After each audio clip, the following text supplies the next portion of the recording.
Hello friend, जीना शुरू धागा channel में आप सबका स्वागत है। आप सब कैसे हैं? उम्मीद करती हूँ आप सब अच्छे से होंगे। आज की वीडियो में मैं लेके आई हूँ जो खूबसूरत सा डिज़ाइन बाजू का, और उम्मीद करती हूँ ये बाजू का डिज़ाइन आपको पसंद आएगा। अगर आपको आज की वीडियो पसंद आती है और अगर आप ये बाजू का डिज़ाइन सीखना चाहते हैं तो मेरी वीडियो को और मेरे चैनल को सब्सक्राइब करें, शेयर करें और अच्छा सा कमेंट करें। आइए वीडियो को स्टार्ट करते हैं। देखो, इस बाजू को बनाने के सबसे पहले हम बाजू का पैटर्न बनाएंगे। यहाँ पे मेरे बाजू का एक पैटर्न बना हुआ है जो कि पहले आपको न्यूज़पेपर या कहीं पर ही बना देना है। यहाँ पर मैंने ब्राउन पेपर बनाया हुआ है। जितनी भी आप अपनी बाजू बनाते हैं, यहाँ पर मेरी जो बाजू की लेंथ है वो 10 इंच थी। आप अपनी बाजू की लेंथ कितनी भी रख सकते हैं, लेंथ का कोई इशू नहीं है। आपको पहले एक बाजू का पैटर्न बनाना है। यहाँ पर अब हम जो काम करेंगे उस बाजू के पैटर्न पे करेंगे। यहाँ पर आपको ऊपर की तरफ से 2 इंच छोड़ना है और मैंने यहाँ पर 2-2 इंच पर ऐसी ही मार्किंग की है। ये निशान है आपकी बाजू की लेंथ पर डिपेंड करते हैं। यहाँ पर मैं ऐसे 4 निशान बने थे 2-2 के इंच के गैप पर। अगर आपकी बाजू की लेंथ है ज़्यादा है तो ये 5 निशान या 6 निशान भी हो सकते हैं। यहाँ पर मेरी 10 इंच की बाजू में यहाँ पर ऐसे 4 पॉइंट लगे थे 2-2 इंच के, और आपको हर पॉइंट पर इधर लाइन खींचनी है वेद में, चौड़ाई में अपनी। ध्यान है कि मैंने यहाँ पर ब्राउन पेपर को ना फोल्ड किया हुआ है, तो आपको भी अभी अपने पैटर्न को कटिंग नहीं करना है। अपने पैटर्न को आपको फोल्ड करके ही रखना है और फोल्ड पैटर्न पे ही ऐसे मार्किंग करनी है। इसके बाद जो आपकी बाजू की साइड है आप देख सकते हैं, जो मेरी आर्म होल वाली साइड है जहाँ पे हम फिटिंग करते हैं, वहाँ से भी आपको 2-2 इंच का गैप बचा के रखना है। तो मैं यहाँ पर साइडों में भी हर एक अपनी मार्किंग पे 2-2 इंच की मार्किंग कर रही हूँ ताकि ये जो कटिंग है वो यहीं तक करनी है।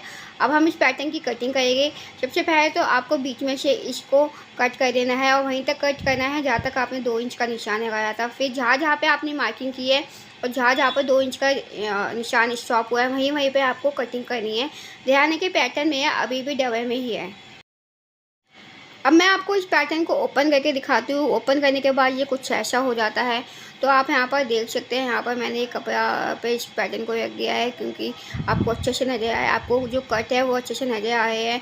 इसको आपको गैप में रखना है। अभी मैं आपको ओरिजिनल कपड़े पर, यहाँ पर मेरा ब्राउन कपड़ा है तो ब्राउन कपड़े पर ध्यान है कि इस बाजू में ना कपड़ा ज़्यादा लगता है। जो मेरा ये पीस है, मुझे 10 इंच की बाजू बनाने में कम से कम आधा मीटर कपड़ा मेरा खर्च हो गया था।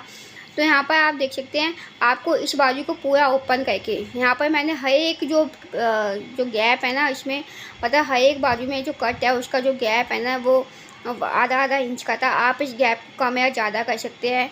मेरे पास कपड़ा इतना ही था तो मैंने इस हिसाब से इसको ज़्यादा नहीं फैलाया है। पर हर जो कट में आधा इंच का गैप है आप देख सकते हैं। आपको इसको अच्छे से सेट कर देना है, पिनअप कर देना है, क्योंकि बिना पिनअप के आप इसे नहीं कर पाओगे इस डिज़ाइन को। तो मेरा जो आधा मीटर कपड़ा है ना वो इसमें खर्च हो गया था सिर्फ 10 इंच की बाजू बनाने के लिए।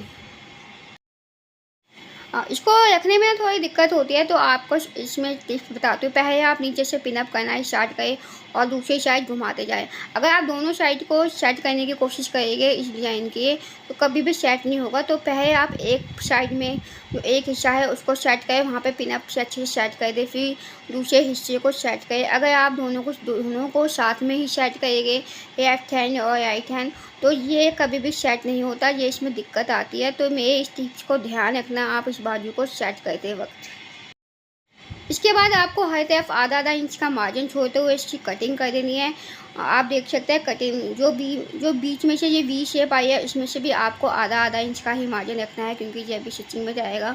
आगे से ये वी शेप में कटा हुआ था और हर तरफ मैंने आधा इंच का मार्जिन छोड़ा है, आप देख सकते हैं यहाँ पर।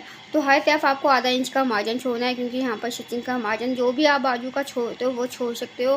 तो यहाँ पर मैंने आधा इंच का मार्जिन छोड़ते हुए इसकी कटिंग करने दी है आपको। और सेकंड टिप्स मैं ये बताऊंगी इस बाजू में, जब तक आप बाजू की कटिंग ना करें जब तक इस पैटर्न को आपको नहीं हटाना। कितनी बार होता है हम मार्किंग कर देते हैं और पैटर्न को हटा देते हैं, तो ये गलती आप मत करना बिल्कुल भी। पहले आपको कटिंग करनी है बाजू की, इसके बाद ही इस पैटर्न को अपने कपड़े पर से आपको हटाना है। ठीक है, यहाँ पर जो मेरी कटिंग है वो ऑलमोस्ट हो चुकी है। अब इसके बाद मैं इसको आपको पैटर्न को हटा के दिखाती हूँ। अब इसके बाद आपको हल्की अपने पिनों को हटा दें और इसके बाद आपको जो काम करना है अपने पैटर्न को, जैसा भी है आपका पैटर्न था वैसे ही पैटर्न को आपको जॉइन कर देना है। यहाँ पर आप देख सकते हैं पिन हटाने के बाद मैंने अपने पैटर्न को जैसा मेरा पैटर्न था मैंने टेप की सहायता से उसको दोबारा से बंद कर दिया है। जैसे ही आपकी बाजू का सिंपल पैटर्न होता है सेम वैसे ही। पैटर्न पर टेप लगाते वक्त आप कोई भी टेप यूज़ कर सकते हैं। यहाँ पर मेरे पास ऐसी टेप थी तो मैंने अंदर की साइड ऐसी टेप लगा दी है, क्योंकि पैटर्न बाहर की टेप से अगर आप कोई डिज़ाइन वगैरह बनाते हैं तो ये पैटर्न और किसी में भी यूज़ हो जाता है। इसलिए मैंने पैटर्न को वेस्ट नहीं करना चाहती थी। मैंने पैटर्न पर अंदर की तरफ टेप लगाई थी और ऐसे मेरा पैटर्न दोबारा तैयार हो गया था। अब चलते हैं अपने बाजू की तरफ। यहाँ पर आप देख सकते हैं मेरा ये पैटर्न है, इसको मैं हटा देती हूँ अभी। इसके बाद ये हमारी बाजू है, जो बाजू में ये वी शेप आई है ना, जो हल्की सी राउंड शेप आई है, यहाँ पर हमको बखिया करना है। आप चाहे तो हाथों से भी पेस्ट बना सकते हैं। यहाँ पर मैं मशीन का बखिया करके इस पर पेस्ट डालूँगी, मतलब इसमें चुन्नटें डालूँगी। आप चाहे तो हाथों से चुन्नट काउंटिंग करके, जैसे एक तरफ 5 चुन्नट है दूसरी तरफ भी 5 चुन्नट डाल सकते हैं। यहाँ पर मैंने मशीन का जो बखिया था उसको ज़्यादा प्रेफर किया। मशीन का आप 5 नंबर पर चला कर इस पर बखिया कर सकते हैं, वो मुझे ज़्यादा ईजी गई था। ऑप्शन है दोनों के पास, आपके पास दोनों ऑप्शन है। चाहे आप हाथों से चुन्नटें डालें, चाहे जब हम हाथों से चुन्नटें डालते हैं ना तो हमें उसमें काउंटिंग करनी पड़ती है कि लेफ्ट हैंड पे भी 5 चुन्नट होनी चाहिए तो राइट हैंड पे भी 5 चुन्नट होनी चाहिए। और मशीन का अगर आप बखिया करते तो इसमें वो दिक्कत दूर हो जाती है आपकी। तो मैंने मशीन की चुन्नटों को ज़्यादा प्रेफर किया था, मतलब जो बखिया से हम चुन्नटें डालते हैं। अब आप इसका रुख देख सकते हैं, दोनों तरफ चुन्नटें आ गई है। इन चुन्नटों को आपको इतना ही खींचना है कि आपकी जो बॉटम है बिल्कुल सीधी हो जाए। और ऐसा करने इसके बाद आपको अपनी बाजू को दोबारा से फोल्ड करना है और इन दोनों को चुन्नट समेत ही आपको सिलाई मार देनी है, स्टिचिंग कर देनी है। तो यहाँ पे आपको बाजू को फोल्ड करके स्टिचिंग कर देनी है। ध्यान रखिए आपका जो ऊपर 2 इंच था वहाँ पे कोई कट नहीं था, तो आपको अपनी स्टिचिंग को यहाँ पर ख़त्म करना है 2 इंच, क्योंकि जो हमारे कट था वो 2 इंच पर हमारा ख़त्म हुआ। 2 इंच से नीचे ही हमने कट को लगाना स्टार्ट किया था, तो वहाँ तक आपको कोई स्टिचिंग नहीं करनी। जहाँ तक आपका जो डिज़ाइन कवर हो जाए बस आपको वहीं तक ही स्टिचिंग करनी है। इसके बाद स्टिचिंग लगाने के बाद ध्यान रखें आपकी चुन्नटें हैं दोनों तरफ, ये नहीं एक तरफ ज़्यादा इकट्ठी हो जाए एक तरफ कम, तो इन चुन्नटों को भी आपको ध्यान रखना है, क्योंकि ये हल्की हल्की मिस्टेक होते हैं जिससे आपका डिज़ाइन आगे पीछे या ख़राब भी हो सकता है या आपको दोबारा मेहनत करनी पड़ सकती है। तो यहाँ पर देख सकते हैं मैंने स्टिचिंग कर दी है। इसके बाद ऊपर डेकोरेशन की आपको ये गोटा जो भी लगाना हो डेकोरेटिव मटेरियल वो यूज़ कर सकते हैं, अगर हो तो लगाना है, नहीं है तो इसके अगर आप यहाँ पे कुछ भी नहीं लगाते तो भी ये डिज़ाइन बहुत अच्छा लगता है। पर मेरे पास गोटा था तो मैंने गोटा यूज़ किया था। आप मैचिंग के या कंट्रास्ट में ये यूज़ कर सकते हैं, पर ये बिल्कुल ऑप्शन में है। मेरे पास था तो मैंने लगाया। मैं कोई ऐसा डिज़ाइन नहीं बताना चाहती कि जिसमें आपको कुछ ज़्यादा खर्चा करना पड़े।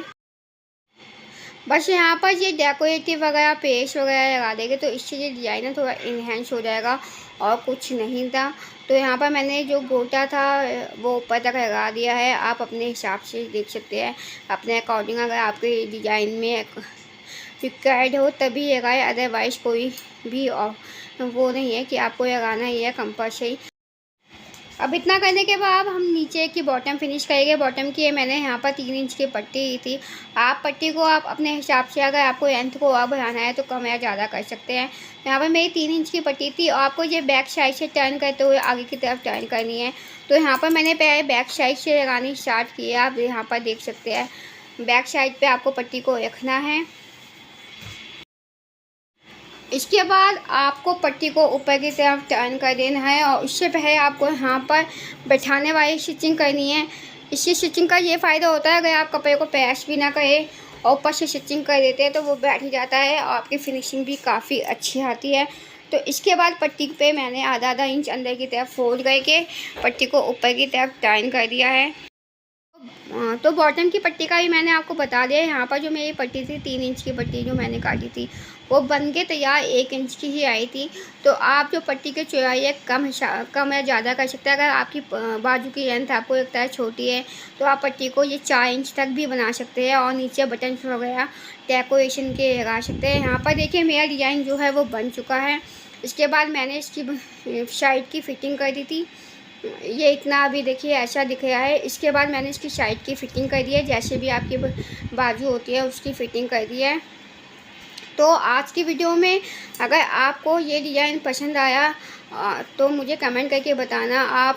अगर आप ये फुल बाजू में भी डिज़ाइन बनाते हैं ना, तो ये और भी ज़्यादा लुक देता है। जो ये मेरी बाजू की लेंथ थी वो 10 इंच थी, जितना मैंने आपको बताया था।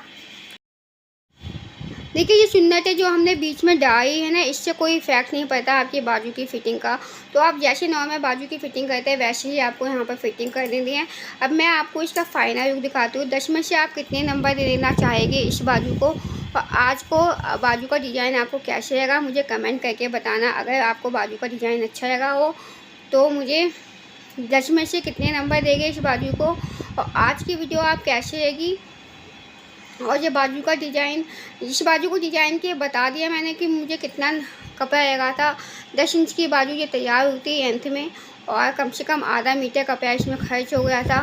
तो अगर आप अपनी बाजू की लेंथ के हिसाब से काम करते तो उतना ही कपड़ा ये इसमें एक्स्ट्रा। तो मेरी वीडियो को एंड तक देखने के थैंक यू सो मच।